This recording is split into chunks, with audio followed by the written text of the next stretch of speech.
Question 1. What notation is used to denote the probability of an event occurring?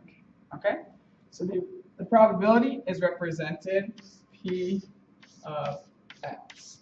Okay, very simple. The probability of something happening. Okay.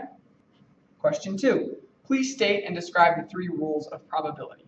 Okay, the first rule of probability is that the probability must be between 0 and 1. Okay, so the probability is represented as a decimal, normally 2 places in the decimal. So for example, I have a 0.25 per probability of passing my next accounting class. Okay, or I have on a 4-sided dice, I have a 0.25 probability of rolling a 3. Number 2, if you list all of the outcomes of a probability experiment, the probability that one of these outcomes will occur is 1.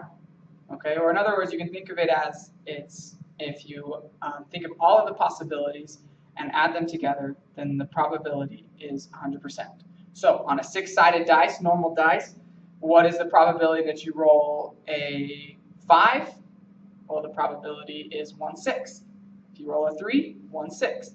What is the probability that you'll roll 1, 2, 3, 4, 5, or 6? Well, the probability is 1, or 100%. Every time you're going to roll one of those numbers. So if you add up all the pieces, it should add to 1. And the last one is that the probability that an outcome will not occur is 1 minus the probability of the outcome will occur. Okay, so a quick example here. If we continue on the dice example, if we have, what is the probability of rolling 5? Well, it's 1/6. So that is if we roll a 5. And what if we don't roll a 5?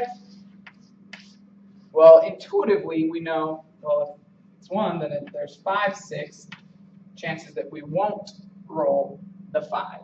Okay, and we got that number by taking 1 minus 1/6. Okay? And those are the 3 rules of probability. Question 3, what does it mean to be random?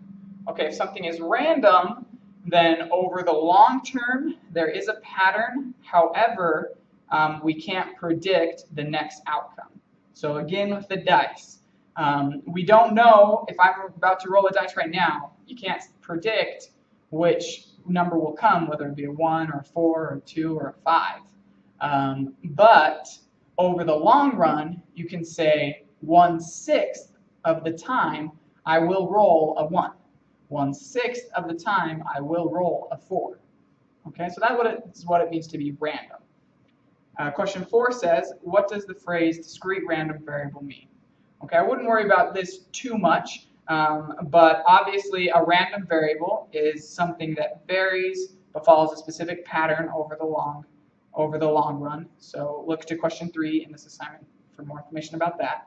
And then if they're discrete, that means they can be listed, but we're not going to get too much into that.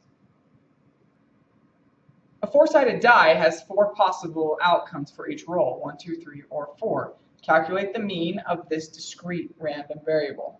Okay, so we're going to find the mean by using this handy little chart here. Okay, so this is going to be our x, our probability, and then our first 2 columns multiplied together.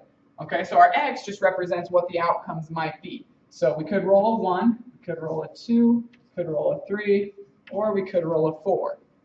Okay, so now what is the probability, or the count, is what they call it, of rolling a 1? Well, it's 1/4. Oh, excuse me. It's 1/4, which we know is equal to 0.25. What's the probability of rolling a 2? The same as rolling a 1. So each of these probabilities are the same.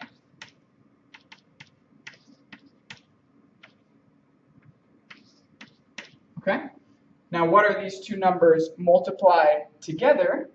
So we can multiply this here, and we have 1 times 0.25 is just 0.25.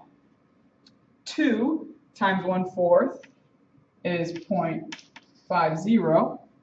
3 times 0.25 is 0.75, and 4 times 0.125 is 1.0. Okay? Now, the sum of these, of this third column right here, so we'll write the sum, which can be represented in this case by mu, is 1, 1.75, 2.25, 2.5. Okay? So 2.50 is the sum, or in other words, the mean of the discrete random variable. Question 6. Calculate the standard deviation of this discrete random variable. Okay, this is where we're going to use the fourth column of our table.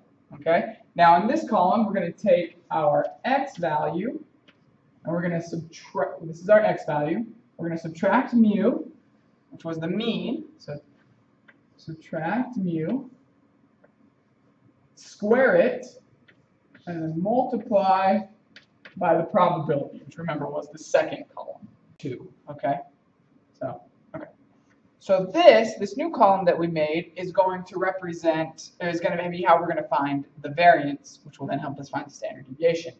Okay, so with this equation, we can start plugging it in. So our x is our first value, which is just 1, minus our mu, which was 2.5, and then you've got to square that and multiply by the probability, which is 0.25. Okay? We do the same thing for the next one, except for now our value is 2 minus the same mu, because that's never going to change, the same mean, squared times 0.25, and then carrying on. 4 minus 2.5 squared times 0.25.